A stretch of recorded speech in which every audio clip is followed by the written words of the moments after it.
সমাজে যতক্ষণ আপনি বোকা হয়ে থাকবেন ততক্ষণ আপনি ভালো, আপনার ভাইদের কাছে ভালো, আপনার আত্মীয় স্বজনদের কাছে ভালো, এমনকি আপনার স্ত্রীর কাছেও আপনি খুব ভালো।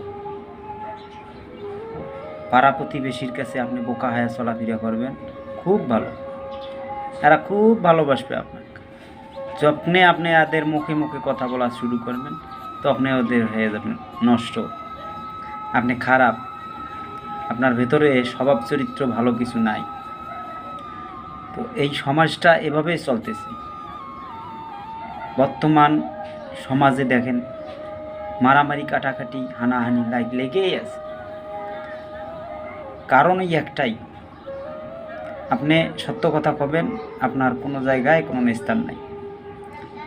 আল্লাহ তাআলা আমাদেরকে হেফাজত করুক, এই আশায় আল্লাহর কাছে কামনা করি।